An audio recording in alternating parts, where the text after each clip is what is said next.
pessoal, sejam novamente bem-vindos ao TVC Channel News. Em 2009 eu fui selecionado para participar do primeiro curso de neurociência da Universidade Federal do Rio Grande do Sul. Então durante 5 dias eu assisti a aulas dos próprios acadêmicos do programa de mestrado e doutorado sobre os mais variados temas dentro das neurociências. Aprendi com certeza muitas coisas, mas principalmente conheci pessoas novas, pessoas interessadas em neurociência. Uma dessas pessoas, que se tornou um grande amigo, foi o Ricardo, que também, na época também estava cursando psicologia e hoje já é formado como eu, e que agora é presidente e um dos fundadores da Sociedade Multiprofissional de Saúde Coletiva de Cunha Porã. Essa sociedade desenvolve alguns cursos de especialização, de aperfeiçoamento para vários profissionais da área de saúde. E como ele vai elaborar agora, como ele está organizando para esse final de semana um simpósio de psicologia cognitiva e neurociência, ele me convidou para fazer um vídeo abordando o tema da memória e algum transtorno mental, especificamente transtorno de estresse pós-traumático. Então eu resolvi fazer um vídeo, né, nesse sentido, e que vocês vão poder conferir na sequência. Lembrando que esse tipo de curso do qual eu participei, ele é muito importante. A gente realmente consegue aprender muitas coisas com ele, e por isso eu gostaria de divulgar aqui também que as inscrições para o quinto curso, já está na quinta edição, já vai para a quinta edição, né, esse curso de neurociência. A inscrição para o quinto curso de neurociência na Universidade Federal do Rio Grande do Sul, por exemplo, vai até hoje, até dia 20/9.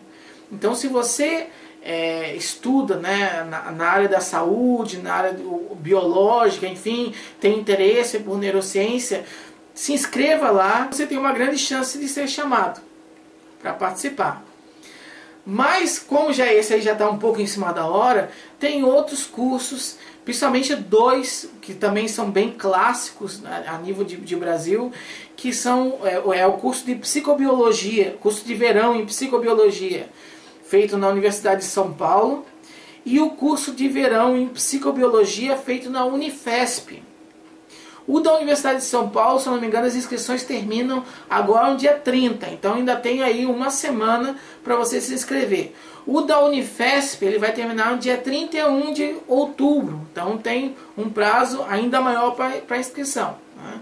Então se você estuda nessa área, principalmente graduando nas áreas de saúde, de biologia, enfim, se inscreva nesses cursos, porque realmente é uma grande oportunidade para ampliar os seus horizontes, ok? Todos os links para a inscrição eu vou colocar na descrição desse vídeo, para que vocês possam ir lá e se inscreverem, ok?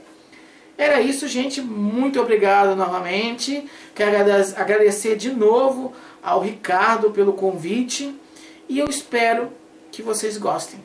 Muito obrigado e até o próximo vídeo aqui no TVC Channel News. Valeu! Então eu resolvi chamar essa palestra de Resistentes à Extinção, as bases neurobiológicas e a lógica evolucionista da consolidação de memórias traumáticas no caso do transtorno de estresse pós-traumático. Então, nesses próximos minutos, eu pretendo apresentar para vocês não só como o nosso cérebro forma as memórias traumáticas, características desse transtorno, como também por que fazemos isso. E ao final, eu vou encerrar também comentando um pouco sobre a terapia, tá? As diferentes formas de tratar esse tipo de transtorno. Então vamos começar pela definição, né? O que seria o TEPT, né, que é o transtorno de estresse pós-traumático? Eu vou começar com uma definição do DSM-4, tá, que diz o seguinte: esse transtorno se caracteriza pela revivência de um evento extremamente traumático, acompanhada por sintomas de excitação aumentada e de esquivas de estímulos associados ao trauma. Então, basicamente é o seguinte, né? O TEPT é um transtorno em que é necessário a ocorrência, é necessária a ocorrência de um trauma, de um evento significativamente negativo e que vai marcar esse indivíduo de tal forma que mesmo após ele, no caso, né, sobreviver ao evento, ele vai continuar relembrando daquela situação. Então aqui, a revivência de um evento, vai continuar relembrando, a gente chama de flashbacks, e essas memórias traumáticas vão desencadear no indivíduo a mesma reação fisiológica que ele vivenciou quando estava na situação original. Ou seja, o mesmo medo, a mesma sudorese, todos os sinais que compõem um estado de ansiedade muito forte vão estar presentes, vão ser revividos quando esse sujeito se lembrar da memória traumática. E essa memória traumática ela pode tanto ser lembrada do nada, ou seja, de repente a pessoa lembrou e começou a manifestar aquelas situações, como também, na grande maioria das vezes, ela é desencadeada por algum evento que se pareça com a situação original. Então vamos, por exemplo, né? A pessoa foi assaltada em determinada rua, numa determinada claridade, né? Foi assaltada numa rua à noite. Cada vez que ela passar por uma rua à noite, ela vai ter uma maior chance de lembrar daquele trauma. O indivíduo com o TEPT, ele não vai só lembrar, mas ele vai também vivenciar toda a situação desagradável que ele sentiu quando foi assaltado naquela rua escura. Ainda que não seja a rua original, ok? Simplesmente é uma outra rua escura e essa pessoa associou aquele novo estímulo a uma memória passada e desencadeou todas as reações fisiológicas características dela. Isso a gente chama de generalização do estímulo. Tá? Então, essa é a descrição que traz o DSM-4. No entanto, já vai, ainda, apesar de não ter chegado, não ter vindo ainda para o Brasil, enquanto eu estou gravando esse vídeo, o DSM-5, mas ele já foi lançado desde maio deste ano. E ele apresenta algumas modificações em todos os transtornos mentais, na descrição, né, de todos os transtornos mentais. No caso do TEPT, essas modificações não foram tão significativas com relação ao que aconteceu com outros, no caso do autismo e tal. Aqui no TEPT, a gente já vê que o DSM, primeiro, ele continua considerando uma doença. Né, por quê? Porque algumas outras condições elas deixaram de ser doença. Então, no caso do TEPT, não, ele continua sendo considerado. E ele vai estar no capítulo trauma e desordens relacionadas ao estresse. Além disso, ele vai incluir uma nova característica diagnóstica para o TEPT, tá? Que é a presença de cognições negativas. O que seria isso? É um humor rebaixado, persistente ou distorcido, relacionado à culpa por si ou pelos outros envolvidos no trauma, que leva à redução do interesse em realizar atividades corriqueiras ou mesmo de lembrar de aspectos-chave do evento traumático. Então vai ter uma alteração, a memória não vai ser uma memória tão... ela vai ser muito intensa, mas não tão correta, vamos dizer assim, tá? Ou não tão fiel ao evento real. Então o DSM-4, o DSM-5, aliás, incluiu essa nova característica. Além do que, não vai mais ter a distinção que o DSM-4 trazia entre transtorno de estresse pós-traumático tardio ou agudo, né? Ou agudo ou crônico. Que seria aquele de alguns meses a mais ou menos, ou manifestando sintomas em menos tempo. Agora vai ser tudo TEPT normal. Certo? A partir do momento que os sintomas começam a se manifestar depois, durante um tempo maior do que um mês, aquele indivíduo já é considerado como tendo transtorno de estresse pós-traumático. Depende se é tardio ou agudo. Tá? Lembrando que uma característica que se mantém no DSM-5 é que é necessária haver um prejuízo social, funcional, ocupacional muito grande associado aos sinais e sintomas para que seja caracterizado como um transtorno. Então, algumas críticas que às vezes as pessoas acabam fazendo sobre os transtornos mentais não fazem tanto sentido por causa desse critério que faz parte de todas as doenças listadas no DSM-5. Ou seja, não basta ter os sinais e sintomas, é preciso que haja um sofrimento muito grande atrelado a ele. E a gente sabe que o transtorno de estresse pós-traumático é uma doença que incapacita muito as pessoas. Provoca um grande prejuízo nas atividades diárias, em uma série de questões. Ok? Então isso tem que estar presente para ser feito o diagnóstico. Eu vou começar agora falando um pouco sobre as bases biológicas do transtorno. Eu vou pegar esse artigo aqui, que foi publicado na Nature Review, ano passado, porque eu achei um artigo bastante didático, então eu vou apresentar algumas das imagens que ele traz. Ok? Lembrando que esse vídeo vai estar disponível no meu canal e você vai poder, se por acaso achar necessário assistir novamente, pode assistir de novo. Além do que, eu estou disponibilizando também os slides para o download, vou colocar tudo na descrição do vídeo. Ok? Bom, essa primeira imagem aqui, ela mostra, aponta, né, as principais estruturas cerebrais envolvidas de alguma forma no transtorno de estresse pós-traumático. Quais são elas? A amígdala, o córtex insular, né, a ínsula, o córtex pré-frontal ventromedial, o córtex cingulado anterior dorsal e o hipocampo. Aqui a amígdala, de novo, mas ela só se repete para mostrar a outra localização dela, né?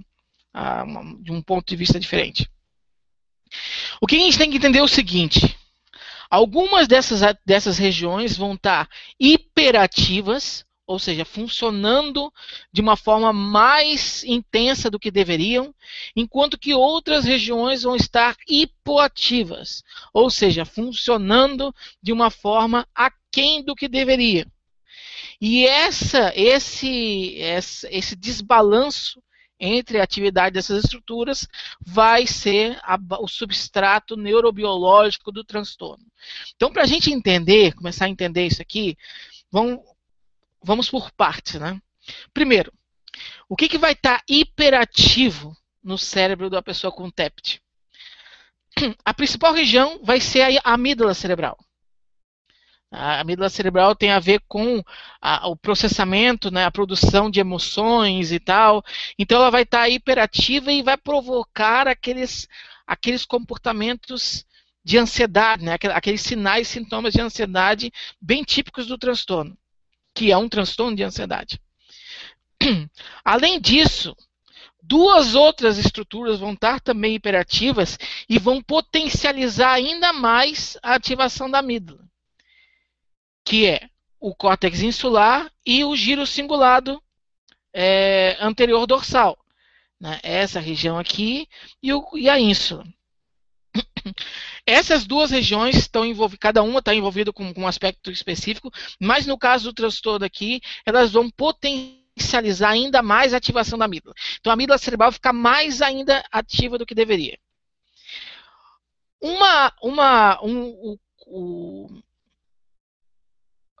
Uma das regiões responsáveis, tá, por você balancear a atividade da amígdala para baixo, você controlar a amígdala, seria o córtex pré-frontal ventromedial. Então ele deveria suprimir a ativação da amígdala, fazer com que ela fique menos ativa. O que acontece é que ele não consegue tanto porque essas outras estruturas aqui dão mais força ainda para ela, quanto também porque ele reduz a ativação dele no transtorno de estresse pós-traumático.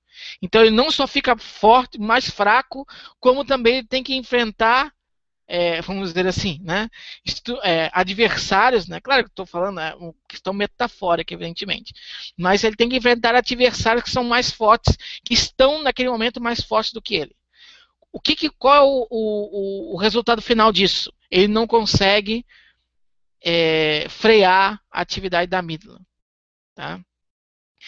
E o hipocampo? Bom, o hipocampo, nesse caso do TEPT, ele vai ter, a gente sabe que ele está muito relacionado com memória, principalmente memória de curto prazo, e aqui ele estaria mais associado com a discriminação de um evento que seria prejudicial ou neutro.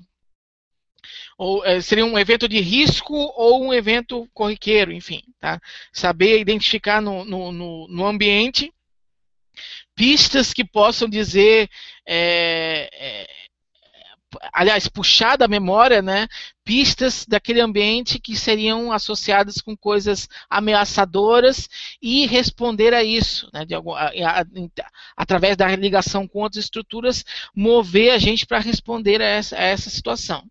O que acontece é que ainda não existe um consenso na literatura, e veja, essa é uma publicação em 2012, ano passado, tá? Ainda não existe um consenso na literatura qual é realmente o comportamento do hipocampo no transtorno de estresse pós-traumático.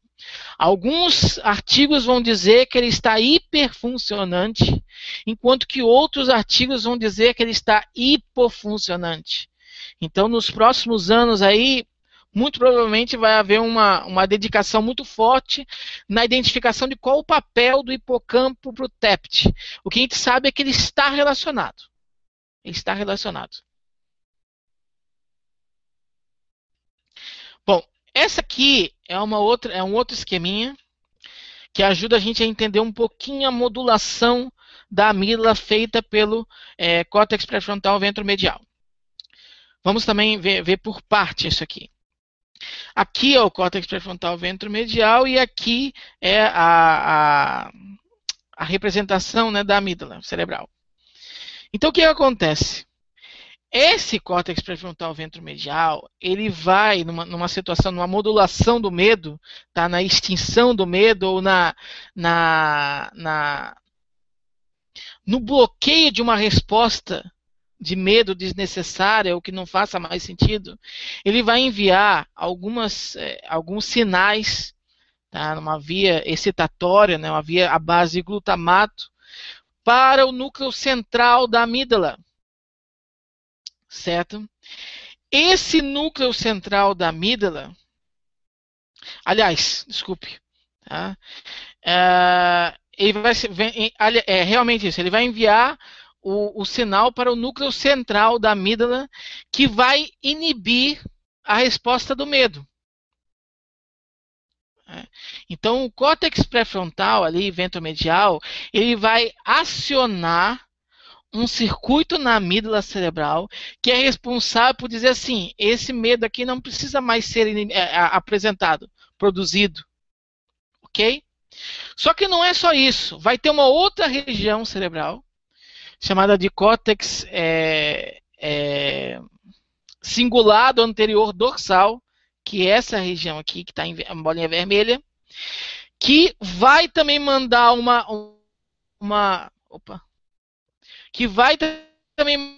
uma resposta excitatória não para o núcleo central da amígdala, mas para o núcleo basolateral dela. E o núcleo basolateral da amígdala, recebendo essa resposta excitatória, vai inibir o núcleo central, fazendo com que esse medo se manifeste. O que está acontecendo nesse esquema? Tá? São duas forças pesando. Uma força que vem do ventromedial para bloquear o medo e outra força que vem do dorso, do córtex cingulado anterior dorsal para estimular o medo. Dependendo da constituição genética, biológica do indivíduo, essa via aqui vai ser mais forte, então essa pessoa não vai formar tão facilmente uma memória traumática, ou então essa via aqui vai ser mais forte, o que vai fazer com que esse indivíduo tenha uma propensão muito maior a formar uma memória traumática. Ok? Então, esse peso entre essas duas vias é que explica por que nem todas as pessoas desenvolvem o transtorno de estresse pós-traumático quando vivenciam uma mesma situação. Porque o cérebro delas pode estar programado para responder de uma forma um pouco diferente. E isso vai fazer muita diferença. Tá? Para terminar a questão dos esquemas mais complexos, isso aqui é só o início para a gente entender bem como é que funciona isso aqui, mas depois a coisa fica bem mais light, tá, pessoal? Vou explicar um outro detalhe aqui, né? Como é que ocorre melhor essa modulação, tá? Então, o estímulo estressante, um evento qualquer, ele vai ativar o núcleo central da amígdala. Essa ativação vai liberar aqui no núcleo central da amígdala. Essa ativação vai desencadear, tá? Vai mandar outra informação para a área tegmentar ventral, que é uma região do nosso cérebro responsável pela produção de dopamina, para o núcleo da RAF, que vai produzir e o núcleo da RAF e o locus coeruleus, que vão produzir vão produzir a noradrenalina e serotonina. Essa ativação dessas regiões aqui, fazendo com que produza essas monoaminas, vão agir lá no córtex pré-frontal, ok? Provocando uma série de alterações neuroquímicas nele, e quando o córtex pré-frontal recebe essas informações das monoaminas aqui, ele manda uma outra mensagem inibitória para a amígdala. Então, reduzindo assim a ativação dela. Isso aqui garante que ocorra uma homeostase, um equilíbrio do organismo. Nesse caso aqui, a amígdala não vai ficar hiperfuncionante nem hipofuncionante. Ela vai funcionar da forma como ela necessita funcionar de acordo com aquele contexto. Então aqui, nesse modelo aqui, que acontece na grande, vamos dizer assim, tendo em vista que as pessoas que desenvolvem o TEPT em relação à população geral é uma minoria, então esse sistema funcional ele acontece na grande maioria das pessoas. E aqui não cria memória traumática, tá? Porque a amígdala consegue ser modulada adequadamente pelo córtex pré-frontal. O que acontece é que em determinadas situações, e novamente, de acordo com variabilidade genética do próprio indivíduo, né, ou história de vida, às vezes pessoas também que sofreram muitos traumas, passaram com muito estresse na primeira infância e tal, eles acabam também tendo uma maior propensão a desenvolver traumas na idade adulta. Mas então, levando em consideração todas essas variações individuais e também pesando o impacto do contexto, porque um trauma pode não ser, os eventos traumáticos têm intensidades diferentes, isso precisa ser levado em consideração. Vai acontecer que às vezes esse circuito de homeostase aqui não vai funcionar muito bem, tá? Que é o caso, então o córtex pré-frontal ele não vai responder direito à ação das monoaminas. Então ele não vai mandar aquela resposta inibitória para a amígdala que ele deveria mandar. Além do que, algumas dessas monoaminas, principalmente a noradrenalina e a dopamina, podem também acionar na própria amígdala cerebral, potencializando ainda mais a sua atividade. Então, esse aqui é o circuito quando ele está disfuncional e que vai causar as modificações comportamentais no sistema cardiovascular e uma série de outras reações fisiológicas bem características da memória traumática em si. Ok? Esse aqui é uma outra pesquisa colocada na Trends of Neuroscience e eu coloquei essa imagem aqui porque ela, primeiro, vamos dizer assim, frisa ainda mais as estruturas envolvidas com o TEPT, tá? Que é o hipocampo, a amígdala, o córtex pré-frontal. E outras regiões também, o córtex somatosensorial, por exemplo, o tálamo, o giro parahipocampal, enfim. Mas ela mostra alguns outros dados que eu acho interessante. Que a atividade dessas regiões, elas não só vão estar alteradas quanto à fisiologia delas, como também quanto à morfologia delas. Então, por exemplo, se você pegar o córtex pré-frontal aqui, você vai ver que existe, no caso dos pacientes com TEPT, uma redução da substância, tanto da substância negra, tanto da substância branca, quanto da substância cinza. Ou seja, não só a mielinização vai estar menor, vai estar menos significativo, vamos dizer assim, como também o número de neurônios naquela região vai estar menor também. Tá? E isso é uma das causas pela qual ocorre uma redução da atividade dessa região, porque ela está menor. Se ela está menor, uma das respostas possíveis que acontece nesse caso aqui é que ela fica funcionando menos intensamente. Tá? Então aqui ela apresenta outras, inclusive eu vou deixar para vocês depois verificarem, mas outras características que vão acontecer no cérebro das pessoas com transtorno de estresse pós-traumático.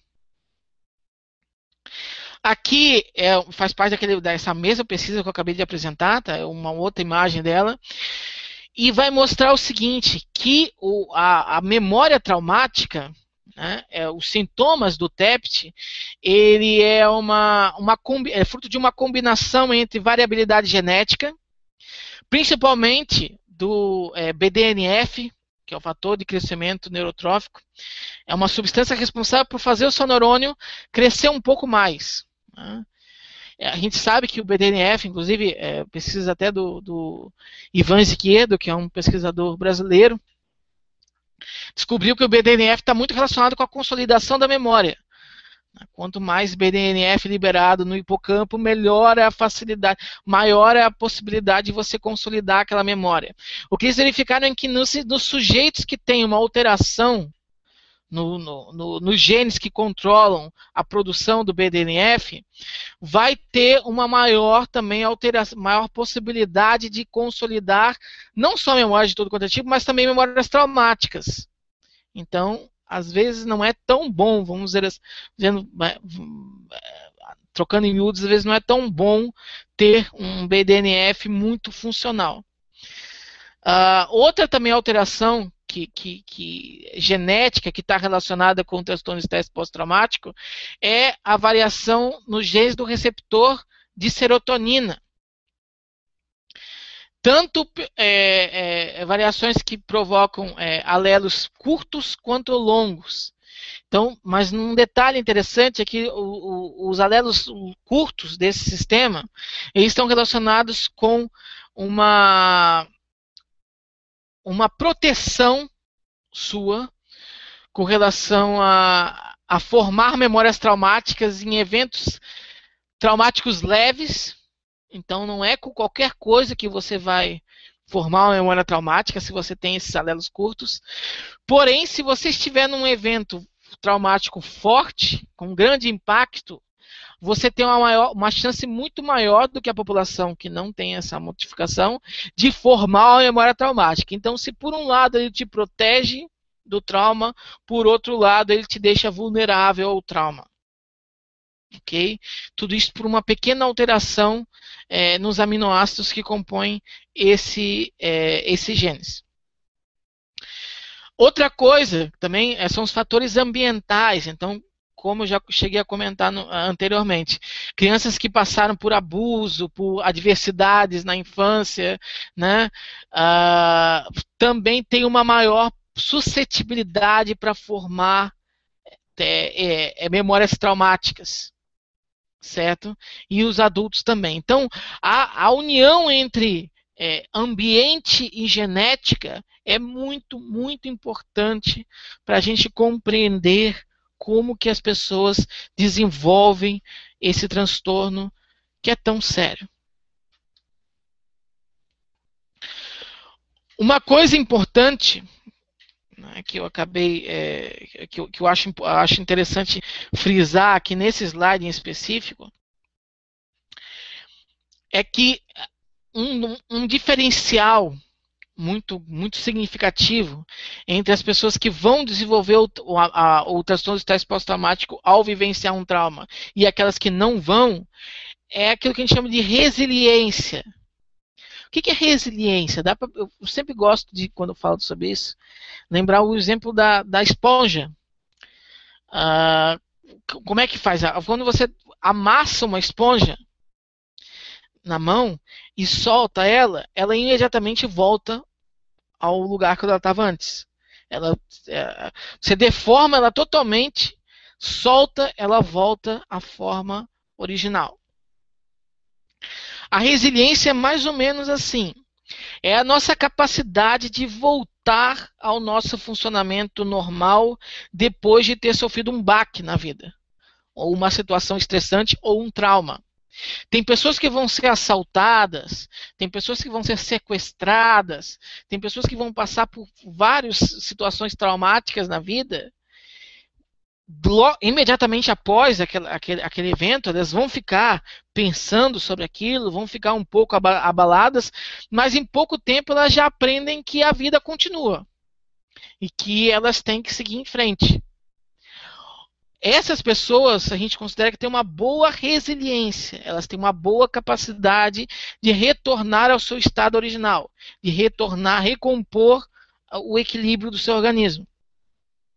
Outras pessoas têm uma baixa resiliência, elas vão ficar ruminando aquela situação durante muito mais tempo, consequentemente vai passar aquele 1 mês ali que é do diagnóstico, e ela ainda vai estar com medo daquelas situações e vai começar a manifestar os flashbacks e vai começar a sofrer em decorrência daquilo ali, e então recebe o diagnóstico de TEPT. Tá? Então, a resiliência é um fator muito importante para explicar a diferença na suscetibilidade dos indivíduos a ter esse transtorno. Não só o transtorno de estresse pós-traumático, é claro. Né? Ela está envolvida em todos os transtornos mentais. Mas esse aqui em específico, né, tem um papel bastante importante. Então, aqui, por exemplo, né, as pessoas que são mais resilientes, por exemplo, vão ter uma maior resistência ao estresse, vão se lembrar do medo, né, vão se lembrar da situação ameaçadora, porque a memória em si, né, depois eu vou chegar a comentar isso aí, mas ela não é negativa, não é errado você se lembrar do evento que você passou. Tá? O errado é você sofrer as mesmas emoções, as mesmas reações fisiológicas que você sentiu durante o evento original. Isso é disfuncional. A memória em si, não. Então, essas pessoas elas vão se lembrar do medo, vão discriminar, tá? Pistas que envolvam medo. Daqui a pouco eu vou comentar um pouquinho melhor sobre essa questão. E vão ter uma extinção normal das memórias do medo. Ou um bloqueio normal da memória do medo. É aquilo que eu comentei, né? O córtex pré-frontal ventromedial vai conseguir suprimir melhor a atividade da amígdala que está hiperfuncionante. Já nas pessoas que não têm uma boa resiliência, elas vão ter uma sensibilidade maior ao estresse, vão ter uma superconsolidação do medo, tá? Vão ter uma generalização do medo, que é aquilo, enquanto as pessoas normais vão discriminar aquilo que vale a pena ter medo e aquilo que não vale a pena ter medo, as pessoas com o TEPT, que tem uma menor resiliência, vão generalizar aquela situação. Então qualquer rua escura vai começar a aparecer aquela rua ameaçadora em que ele foi assaltado. Tá? E vai ter uma dificuldade em extinguir essas memórias de medo. Certo? Aqui eu achei interessante trazer essa pesquisa, até porque ela foi... a própria publicação dela foi colocada semana passada, tá? Na Psychoneurological, na Psychoneuroendocrinology, foi colocada no dia 10 de setembro, um dia antes do 11 de setembro. E ela trata justamente sobre o ataque ao World Trade Center. A gente sabe hoje em dia que muitas pessoas que vivenciaram essa situação tiveram parentes que morreram ou viram as torres caindo, né? Elas desenvolveram o transtorno de estresse pós-traumático depois disso. Uma grande porcentagem dessas pessoas desenvolveu isso. O que esses pesquisadores fizeram foi pegar alguns desses indivíduos, que ainda estavam vivos, evidentemente, e mensuraram os níveis de endocannabidiol deles, em comparação com pessoas que viveram o World Trade Center, né, viram as torres caindo, mas não desenvolveram um transtorno de estresse pós-traumático. E o que eles verificaram é que essa substância, o endocannabidiol, ela estava menor, mesmo 10 anos depois, 10 anos não, 12 anos depois, ela ainda estava menor em comparação com as pessoas que não desenvolveram trauma. Então, o endocannabidiol, ele tem uma função de,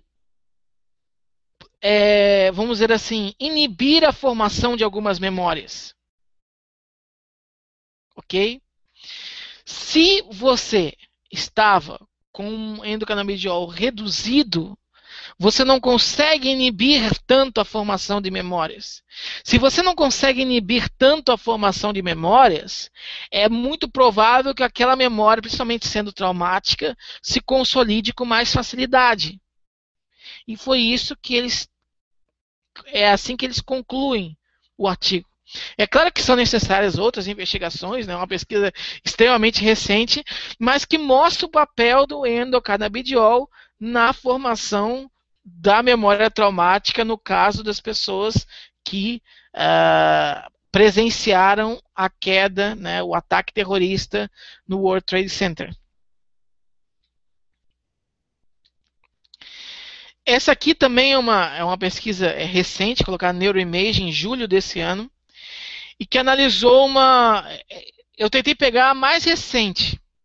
Por quê? Porque há 2 anos vem se discutindo um pouco o efeito há pelo menos 2 anos, né? O efeito do sonho, do sono REM, na realidade, né? A fase REM do nosso sono, que é onde nós sonhamos. E o efeito desta fase do sono na consolidação de memórias de tudo quanto é tipo. E o que eles vinham verificando é que havia uma relação, uma maior facilidade de consolidar memórias de acordo com o tempo com que a pessoa passava na fase REM. Você pegava lá a polissonografia, né, do indivíduo e verificava quanto tempo essa pessoa passava na fase REM do sono. Quanto mais tempo ela passasse lá, os dados neurofisiológicos revelassem isso, maior era a intensidade ou maior a probabilidade dessa pessoa reter aquela memória, consolidar aquela memória, transformar uma memória que era de curto prazo numa memória que era de longo prazo. E o que eles verificaram é que quando você priva alguém do sono REM, tá, ou de alguma forma prejudica a continuação do sono REM de alguém, você também prejudica a consolidação da memória naquele indivíduo. Isso pode ter aplicações, né, negativas, né, consequências negativas, né, porque a gente sabe que a memória é fundamental até para o aprendizado, tal, mas também pode revelar uma importante consideração, uma importante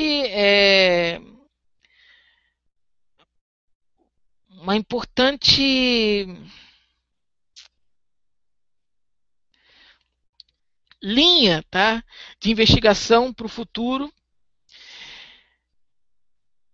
em que se desenvolvam alguns métodos capazes de fazer com que esse sujeito que vivenciou uma memória traumática durante aquele dia não apresente tanto sono REM durante o seu sono. Porque se você privar ele desse sono REM, ele vai ter uma maior dificuldade em consolidar aquela memória traumática. Se ele tem uma maior dificuldade em consolidar aquela memória traumática, menor é a chance dele desenvolver o transtorno de estresse pós-traumático. Então, em determinados casos, é claro que vão ser necessárias novas pesquisas sobre isso, mas essa aqui já de uma certa forma fez isso. Em alguns casos, a privação dessa fase REM do sono está relacionada com a diminuição do risco do paciente desenvolver o TEPT. Ok?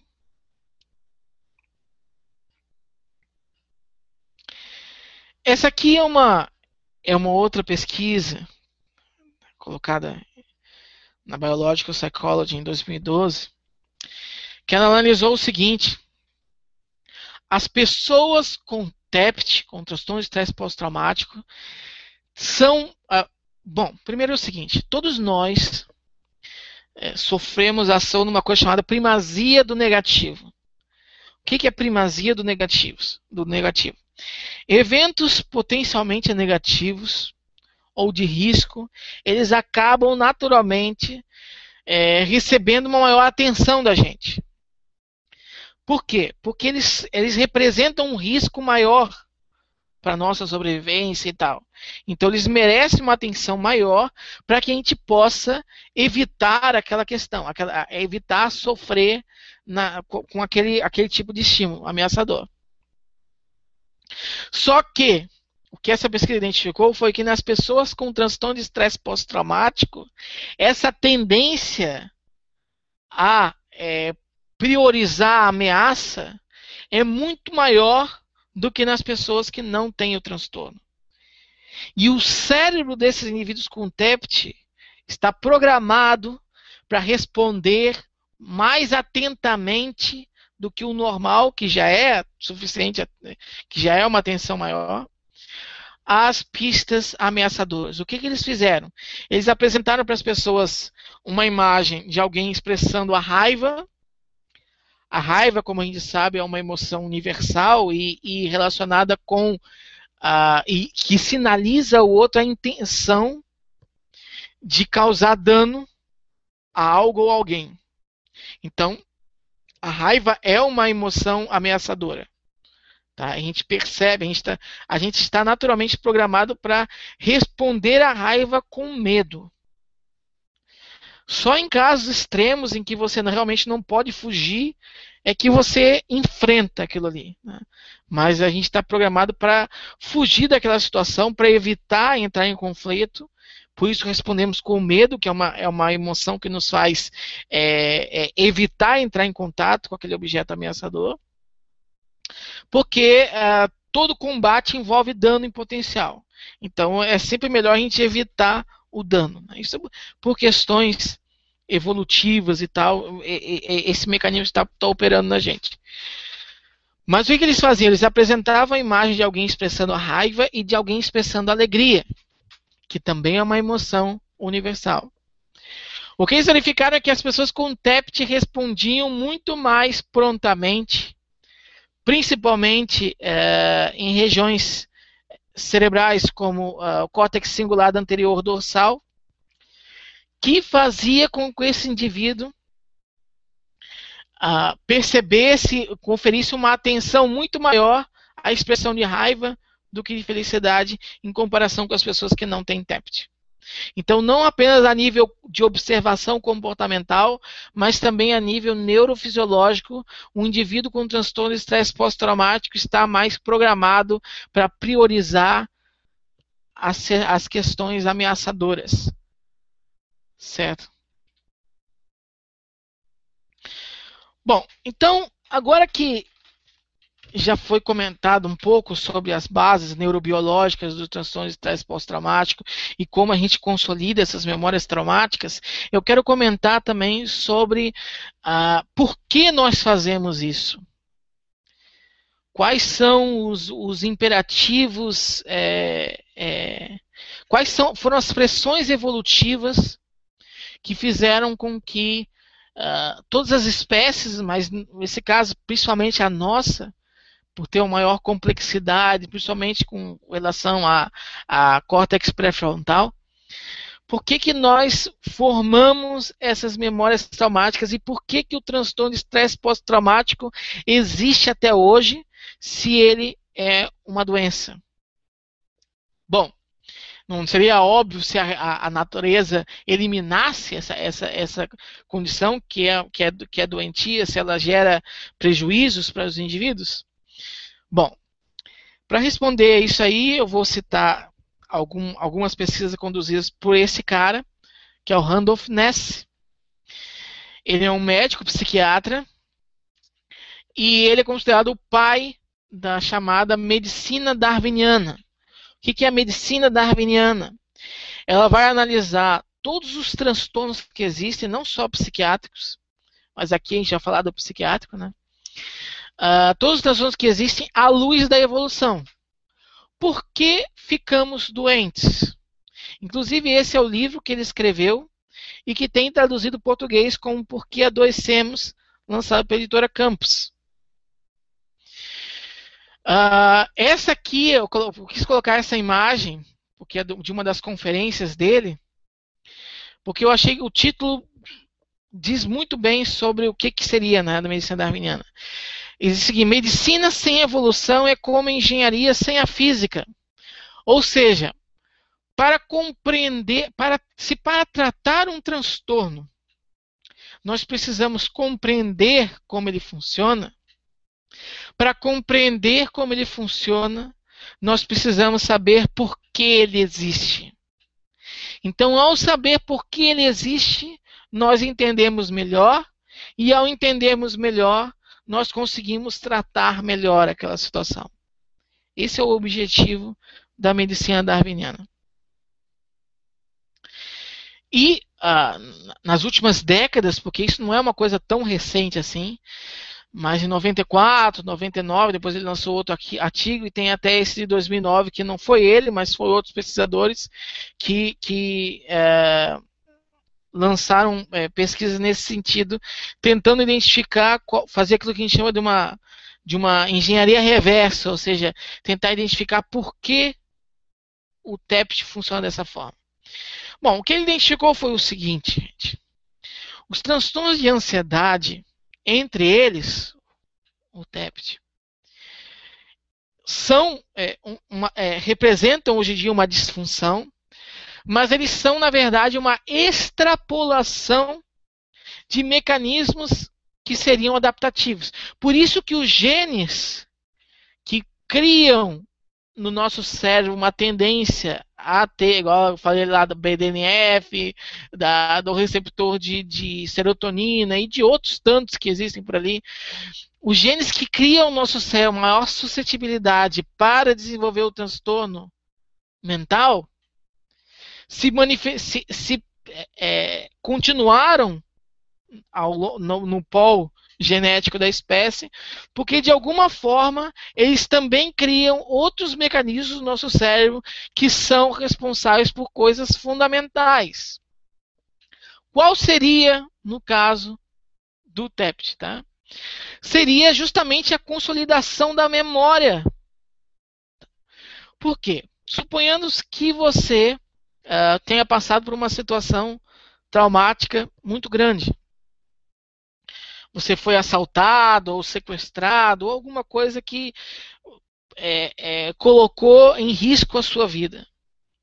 Se você está aqui para contar a história, quer dizer que você sobreviveu àquele fato. Ok?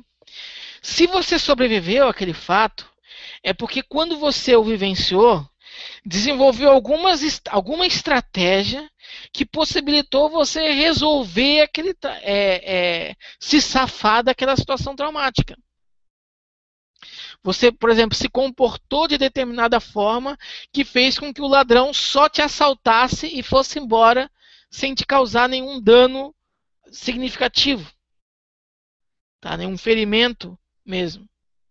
Ou então você se comportou de determinada forma que conseguiu fazer com que a pessoa não te mantivesse em cativeiro, no caso você tenha sido sequestrado. Então, é fundamental que a gente lembre do trauma, porque ao lembrar do trauma, a gente lembra do que a gente fez para se livrar, para sobreviver ao trauma. Se a gente lembra do que a gente fez para sobreviver ao trauma, quando nos depararmos com uma situação semelhante àquela, nós vamos ter um leque, nós vamos ter um background, nós vamos ter um maior repertório comportamental. Nós vamos conseguir lidar com aquela situação de uma forma melhor, porque a gente já vivenciou ela antes e já memorizou o que a gente fez. Então, tanto a memória do trauma quanto a generalização de estímulo, de maneira a identificar que uma situação semelhante à que a gente vivenciou pode ser resolvida com a estratégia que a gente fez numa situação passada, esses dois mecanismos são bastante adaptativos. O que acontece é que em algumas pessoas esse mecanismo não para aí.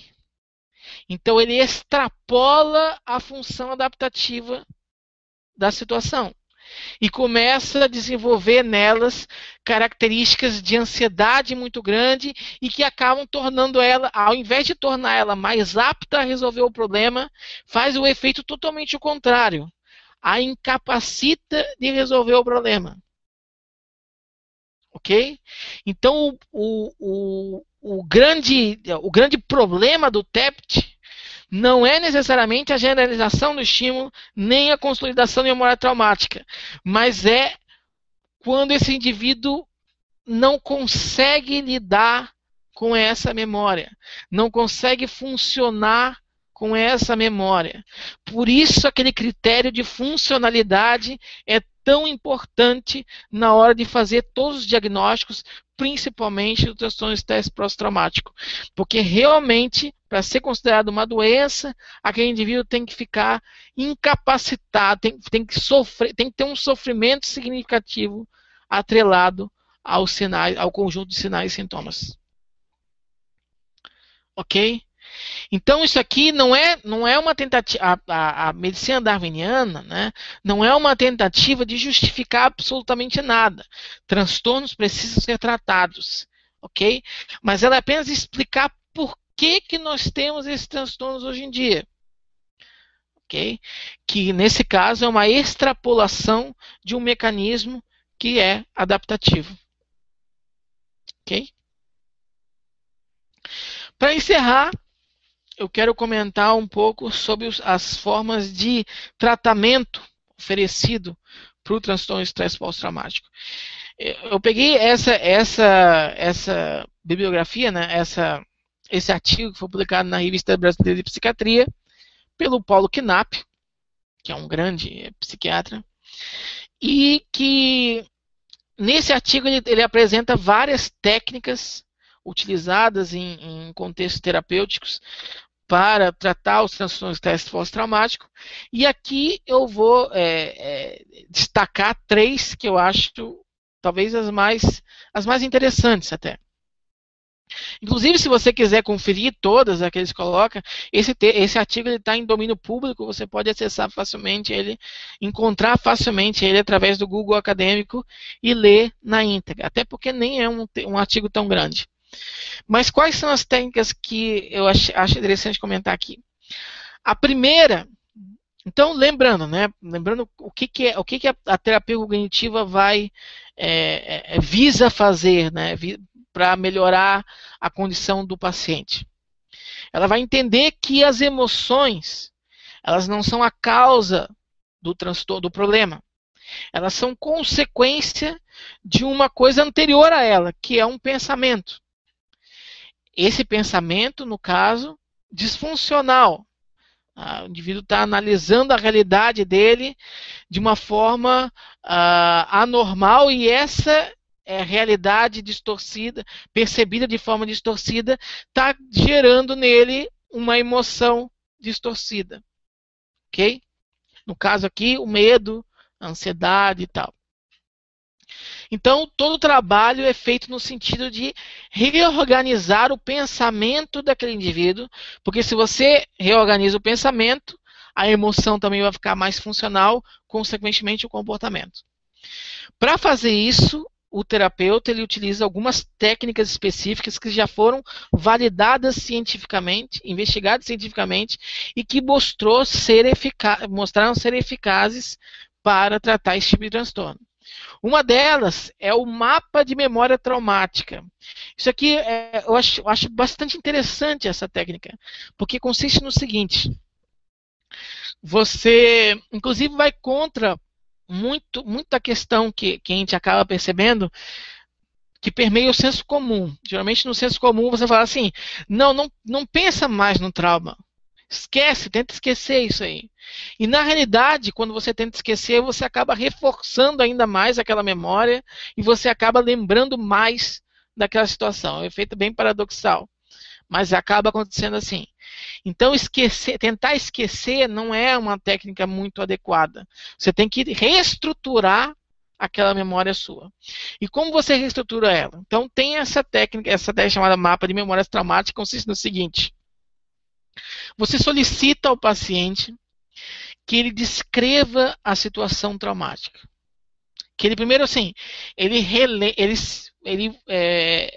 se concentre, relembre de todo o ocorrido. Enquanto ele vai relembrando do trauma que ele vivenciou, ele vai descrevendo tudo o que estava percebendo. Então, não é só assim, eu fui assaltado, a pessoa colocou uma arma na minha cabeça e me levou todo o meu dinheiro.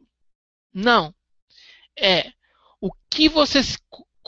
Quão frio era o cano da arma que foi colocado na sua cabeça? O que aquela pessoa estava vestindo? O que aquela pessoa te falou? Qual era o tom de voz daquela pessoa?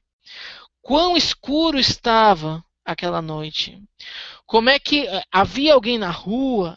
Quais eram os elementos que estavam acontecendo naquele ambiente que podia ser diferente de uma situação qualquer? Então, a pessoa, em suma, ela vai dando uma descrição extremamente detalhada da situação traumática dela. Qual é o objetivo disso? O objetivo disso é fazer com que esse indivíduo crie uma memória específica para aquela situação. Identifique que, ou seja, ele não generalize aquele trauma, porque se ele já está nesse padrão disfuncional, aí não vale a pena, não é nem um pouco adaptativo a generalização.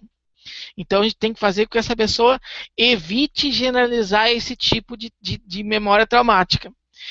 Quando você começa a especificar a situação, vai ficando mais difícil colocar ela, lembrar dela em outros contextos, a não ser que aquele contexto seja muito, muito parecido. E aí a probabilidade já começa a cair. Né? Então tem que ter, por exemplo, passando um cachorro na rua, do outro lado da rua, tem que estar com aquele mesmo nível de luminosidade, tem que estar com a mesma posição, tem que estar... Então vários detalhes precisam acontecer para que a pessoa ative aquela situação de desconforto característico da memória inicial. Então, com esse mapa de memória traumática, a pessoa começa a criar uma memória traumática bastante específica. Ela foi assaltada naquelas condições, por aquele tipo de pessoa, naquele tipo de ambiente, certo? E que, a não ser que ocorra uma situação muito parecida com aquela, ela não vai associar. Então, claro que isso não é um milagre, não é de uma hora para outra, mas em algumas sessões o paciente consegue fazer esse tipo é, de enfim, consegue fazer esse tipo de mapa de memória traumática. A outra questão envolvida também é a dessensibilização sistemática, que aliás é muito comum, muito comumente adotada no tratamento de vários transtornos de ansiedade, principalmente fobias.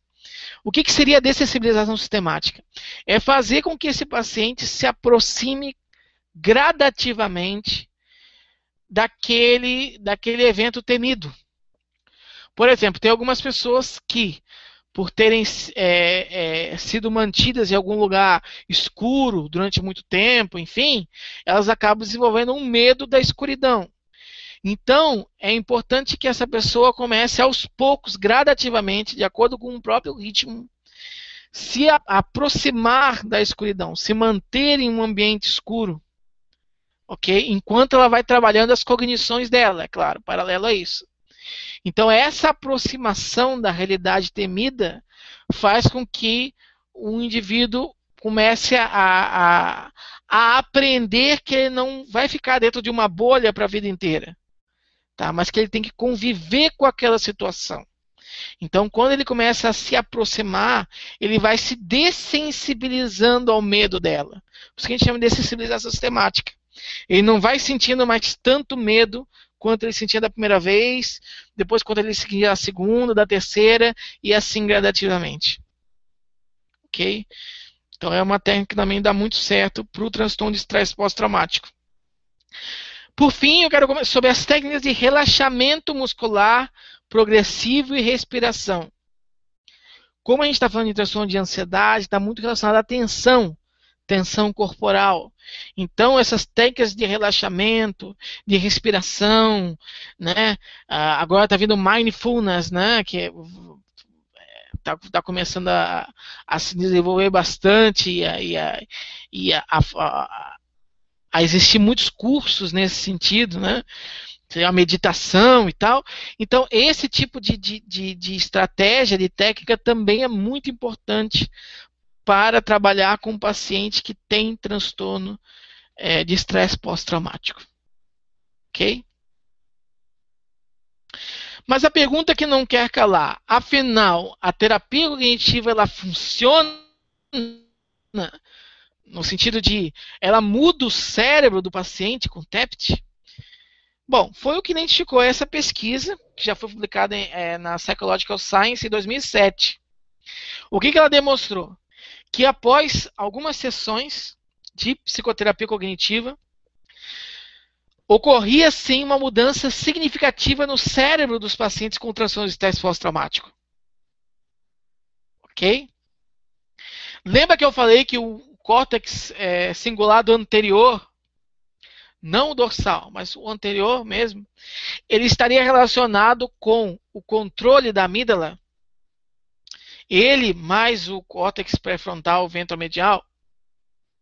Então, o que eles perceberam foi que ao final da terapia, aquele mesmo paciente, né, foram vários sujeitos, né, de pesquisa, mas aqueles pacientes eles apresentaram uma maior ativação do córtex cingulado anterior.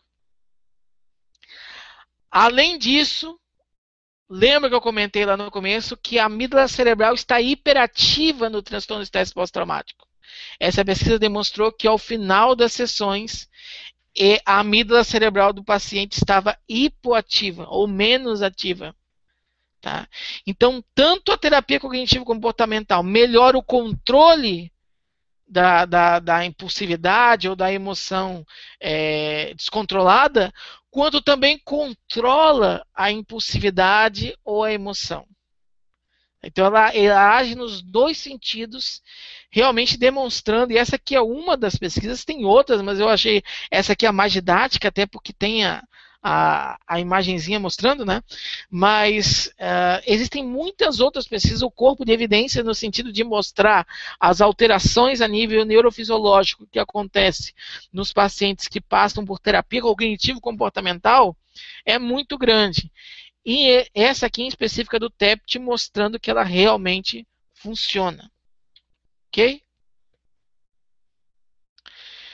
Tem também a farmacoterapia, né, para o TEPT. Aí aqui já não é da alçada do psicólogo, mas eu vou comentar também um pouco. O que acontece? Geralmente se utiliza antidepressivos para tratar o transtorno de estresse pós-traumático, porque os antidepressivos vão ter uma ação, principalmente ali no sistema de serotonina, que está disfuncional no TEPT. Igual eu comentei lá naquela questão lá das monoaminas que vão agir no córtex pré-frontal e tal, né? Então precisa regular esse sistema, e os antidepressivos, principalmente os inibidores seletivos da recaptação de serotonina e de noradrenalina, são muito utilizados nesse tipo de quadro. Também existe a possibilidade de usar os ansiolíticos, né? A questão é que geralmente os psiquiatras e os próprios artigos, eles não aconselham tanto o uso dos benzodiazepínicos, enfim. Por quê? Porque uma coisa que eu não cheguei a comentar aqui, mas o transtorno de estresse pós-traumático tem uma grande comorbidade com outros transtornos mentais, principalmente com a dependência química, né, com o transtorno do uso de substâncias psicoativas. Então, o que acontece? A gente sabe que os benzodiazepínicos, eles provocam dependência. É claro, se você está sendo acompanhado por um bom profissional, né, é claro que todo cuidado que ele vai ter vai evitar que essa dependência se instale. Mas o fato é que o risco da dependência existe. Antidepressivo não causa dependência. Então, se essa pessoa com transtorno de estresse pós-traumático já tem uma tendência muito grande a desenvolver dependência química, é um pouco perigoso você tratar ela com benzodiazepínicos. Não quer dizer que não deva ser utilizado, mas é um pouco perigoso. Geralmente prioriza-se o uso dos antidepressivos mesmo, e até porque eles têm uma resposta terapêutica bastante interessante. Tá? E claro, junto com a psicoterapia, você acaba tendo um resultado muito maior ainda. Para concluir, eu quero comentar sobre esse artigo, porque eu achei bastante interessante a proposta deles de incluir o tratamento à base de ocitocina. Ocitocina é um neurohormônio que está muito relacionado com a união entre as pessoas, com a confiança entre as pessoas, com o amor entre as pessoas. Ok? O que essa pesquisa defende é que o uso de ocitocina para os tratamentos de pessoas com transtorno de estresse pós-traumático tem a possibilidade de agir em dois sistemas. Primeiro, modular o medo. A gente já sabe, por exemplo, que pessoas que inalam ocitocina, a nível de pesquisa, né? Pessoas que inalam ocitocina sentem menos medo diante de alguma imagem ameaçadora. Por quê? Porque a ocitocina faz a gente fique mais confiante, a gente fique mais generoso, fique mais tranquilo com relação às outras pessoas. Então não vê tanta maldade, dá para a gente dizer assim. Tá? Então ela age bastante, inclusive na modulação da atividade da amígdala, ela reduz a atividade da amígdala. Além disso, né, a ocitocina também promove essa função de segurança, a pessoa se achar segura. E quando a gente está falando de transtorno de estresse pós-traumático, a gente está falando de um tipo de paciente que se sente bastante inseguro. Então, o uso da ocitocina para esse tipo de paciente, tanto é interessante para modular, para reduzir a atividade da amígdala, quanto também para aumentar o sentimento de que ele está seguro. Então, essa foi uma pesquisa de 2010 ela teve algumas replicações, então eu acho que vai ser uma linha de pesquisa bastante interessante e que vai promover muitos insights quanto ao tratamento desse tipo de condição. Ok? Então era isso, gente. Eu gostaria agora de divulgar um pouco, né, do meu canal. Eu tenho um canal no YouTube, que é o TVC Channel News. Ele é destinado única e exclusivamente para divulgar a ciência psicológica. Ele já conta hoje com mais de 120 vídeos, todos eles baseados em evidência. Eu coloco as descrições, as referências na descrição para a pessoa poder conferir. Inclusive esse vídeo aqui vai estar disponível no meu canal, então é só você entrar no YouTube, colocar TVC Channel News e que você vai conseguir acessar esse e outros vídeos para poder conferir. Então eu também peço que você, quando acessar o canal, se inscreva nele, porque hoje em dia ele conta com 2.800 inscritos. Então, se inscrever nele, você ajuda ainda mais na divulgação e é interessante porque acaba... Quando você se inscreve no canal, você recebe as atualizações dele. Quando você recebe as atualizações, você pode conferir esses vídeos e discutir, né? E quanto maior a discussão, quanto maior a variedade de comentários e tal, melhor, mais enriquecedor é aquela experiência.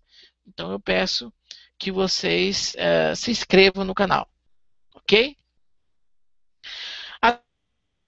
Além disso, se você conferir, se você for lá no meu canal, você vai achar 2 vídeos meus.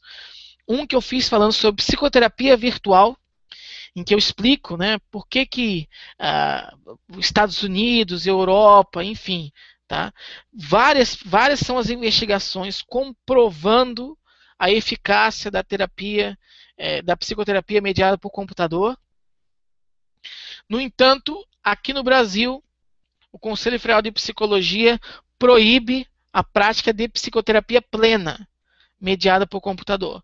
Então não há nenhuma justificativa, não há nenhum respaldo científico para essa posição deles. Tá? Então aqui nesse meu vídeo eu tanto explico as evidências que mostram a eficácia do processo terapêutico mediado por computador, quanto também a crítica a essa posição do Conselho Federal de Psicologia. Mas como, além de graduado em psicologia, eu também fiz uma formação em coaching pela Sociedade Brasileira de Coaching, eu atendo como coach através da internet, né, coach cognitivo, e eu fiz um vídeo também nesse meu canal, chamado Coaching Baseado em Evidência. Então aqui eu apresento vários estudos também em psicologia, porque o coaching é uma prática da psicologia, mas que começou a ser adotada por outras profissões e até agora virou uma profissão à parte, que não necessita de formação prévia em psicologia. Mas existem várias investigações muito sérias nesse sentido. Existe também o oba-oba, aquele, né, autoajuda, mas esse meu vídeo eu apresento as investigações sérias nesse sentido, comprovando realmente a eficácia do processo de coaching cognitivo para a modificação do comportamento das pessoas, né, tornando o comportamento dos indivíduos mais funcional, certo? Então, eu atendo eu quero divulgar aqui, né, um serviço que eu presto como coaching cognitivo via Skype. Então aqui tem o meu e-mail, que é o thales.coutinho@hotmail.com, e o meu nome de usuário do Skype, que é o thales.coach. Então se você tiver interesse, entre em contato que marcamos um horário. Ok? Era isso, então. Qualquer tipo de pergunta que vocês... Aí no seminário, propriamente dito, né, eu não vou poder responder essas perguntas ao vivo, mas qualquer tipo de pergunta que você tenha, pode fazer aqui nos comentários do vídeo, que eu vou respondendo assim que possível. Ok? Não prometo responder tudo, porque esse assunto ele é muito amplo, e eu não sei, não domino completamente o assunto. Além do que ainda existem muitas coisas que ainda faltam investigar. Igual eu falei, por exemplo, né, o caso do hipocampo. Né, qual é exatamente o papel dele no transtorno de estresse pós-traumático? Enfim, então vocês podem fazer os comentários aqui embaixo que eu vou respondendo na medida do possível. Ok? Quero agradecer muito novamente ao convite do Ricardo. Quero agradecer a todos vocês que assistiram a este vídeo até o final. E era isso. Muito obrigado. E até o próximo vídeo aqui no TVC Channel News. Lembrando que os slides que eu utilizei aqui na apresentação, eu vou estar disponibilizando na forma de PDF e o link para o download vai estar na descrição desse vídeo. Ok? Muito obrigado e até breve.